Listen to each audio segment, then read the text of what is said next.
Halo, Assalamualaikum, jumpa lagi dengan saya Anjar. Selamat datang di Dobe Soloto. Tahun baru ada brand baru juga, yakni Geely Auto Indonesia yang kembali datang di Indonesia. Dulu sempat jualan di sini, tapi kemudian hengkang.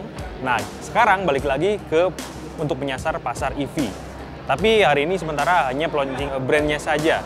Nah, untuk produk yang mau ditawarkan ialah iX5 yang ada di depan kita ini. Kita sebetulnya belum begitu mengetahui bagaimana speknya, tapi kalau kita dilihat dari beberapa informasi yang sudah ada launching di Thailand dan di Cina, kemungkinan mirip-mirip. Untuk lebih detailnya, ayo kita kupas apa saja kelebihan dan kelengkapan Geely iX5 ini.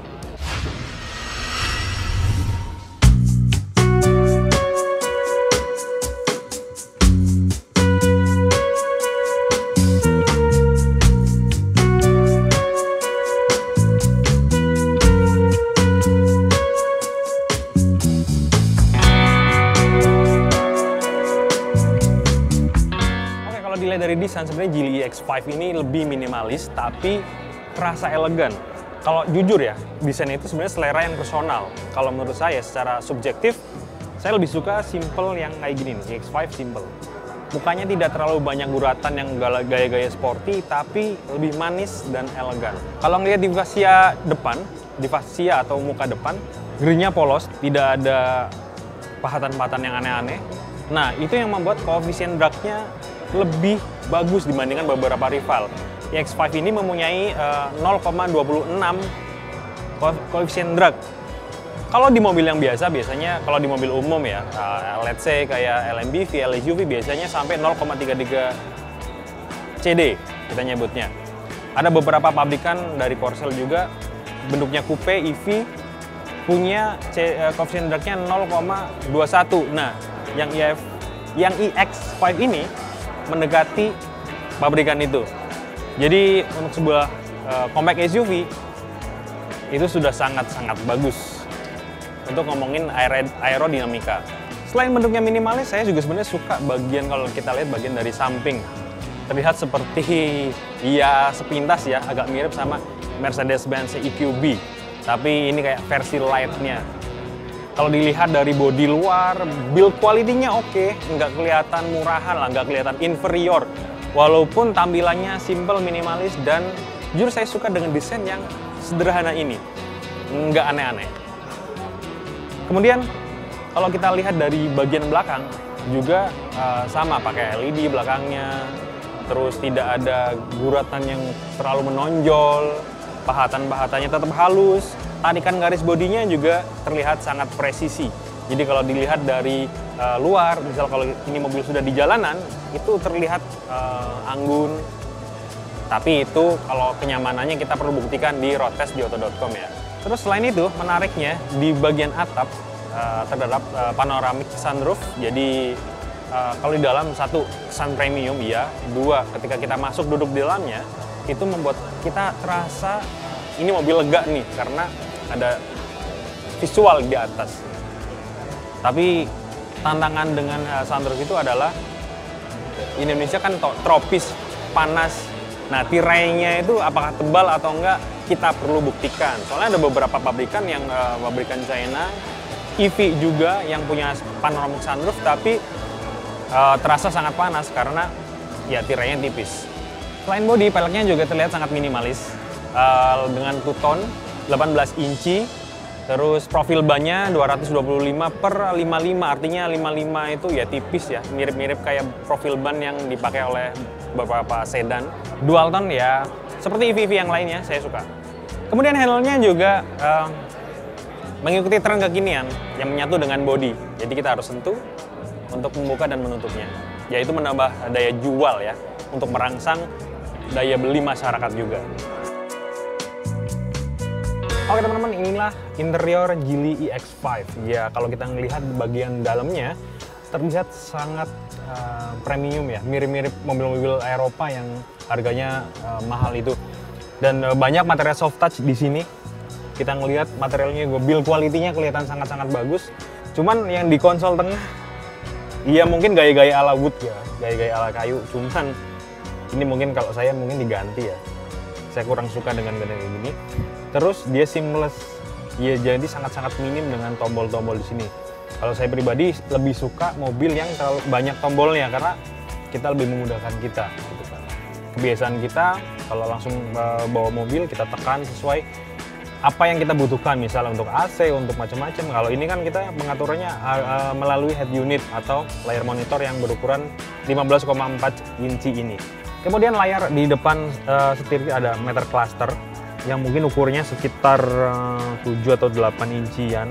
Gitu. Ada untuk beberapa informasi untuk mengenai mobil. Oke, di layar ini banyak beberapa pengaturan, vehicle controls, driver setup, lightning, driver assist. Nah, di sini tuh ada ADAS-nya level 2. Pertama ada adaptive cruise control, intelligent cruise control ya sebutnya.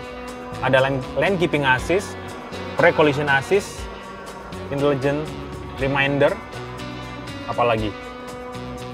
Sementara yang ditampilkan di head unit hanya itu aja. Geely X5 ini menggunakan sound jika mereka sendiri yang dinamai sebagai Fly Me Sound. Di mobil ini terdapat 16 speaker untuk menunjang hiburan kita. Nah, suaranya seperti apa ya memang harus dicek lebih lanjut ya di instalator atau di orang yang paham sekali sama audio. Harapannya menurut saya dengan tatanan panggung yang seperti ini semoga bisa menampilkan staging audio yang lebih bagus dibandingkan EV-EV yang lain. Yang menarik lagi, kita sambil review sambil duduk dipijitin karena ada alat pemijatnya di punggung saya. Jadi kalau misal kita di rest area, relax, kita istirahat, bisa sambil pijit, sambil relaksasi sebelum melanjutkan perjalanan kita bersama Geely EX5. Kalau kita ngelihat di material door trim, sebenarnya build quality-nya oke loh. Kita bisa ngelihat banyak soft touch, ada warna putih, dan di sini juga ada ambient light. Jadi kelihatan mobil premium. Tapi harganya kita belum tahu ya karena belum dibuka. Mudah-mudahan kalau di bawah 500 atau 400-an kecil itu sangat menarik sekali untuk segmen compact SUV EV di Indonesia. Joknya nyaman karena kita bisa duduk di topang sangat sempurna di bagian paha maupun di bagian punggung. Terus untuk pengaturnya sudah elektrik jadi lebih praktis dan kita lebih nyaman ngaturin dengan maksimal. Berkendara pun bagus. Karena kita kalau di sini kita duduk, visibilitas ke depan tuh sangat mudah dijangkau. Kita bisa melihat di bagian depan, bahkan bonetnya kelihatan atau area-area di bagian kisi-kisi, di bagian pojok bonet kelihatan banget. Untuk pengemudi wanita itu sangat membantu ya, karena visibilitasnya gampang dijangkau. Oke teman-teman, saya sekarang berada di baris kedua yang legroomnya super lega. Lihat, dengan tinggi saya 173 cm terlihat sangat-sangat lega. Kemudian sandaran belakangnya juga wow, nyaman sekali ya. Jadi kita seperti naik kendaraan-kendaraan yang berkelas, EV yang berkelas. Di bagian belakang selain ada AC, ventilasi AC, terdapat juga USB port C dan USB charger di sini. Jadi kita kalau kita lagi jalan sambil ngecas atau kita mengisi gawai kita bisa lewat konsol sebelah sini. Atau kalau kita menyimpan atau meletakkan minuman ringan bisa ditaruh di bagian sini. Untuk keamanan berkendara, Geely X5 ini dilengkapi dengan ADAS level 2. Itu mencakup automatic emergency braking, lane departing warning, adaptive cruise control, blind spot monitoring, rear cross traffic alert, dan itu aja. Geely EX5 dibangun di atas platform Global Intelligent Architecture untuk kendaraan listrik modern. Rancangan berfokus terhadap keamanan, keberlanjutan, dan kenyamanan. Tersedia 4 mode berkendara, Eco, Normal, Comfort, dan Sport. Ia menggunakan mesin permanen magnet synchronous motor yang menghasilkan tenaga 217 PS dan torsi puncak 320 Nm. Ia memiliki tenaga lebih besar untuk berselancar di berbagai jalanan. Kemudian EX5 dilengkapi dengan Blade Short Battery, sehingga turut menawarkan kenyamanan dan daya tahan tinggi.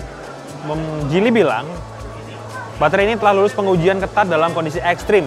Jantung pacu cerdas itu memiliki konfigurasi 11-in-1, kemudian menawarkan daya jelajah hingga 495 km.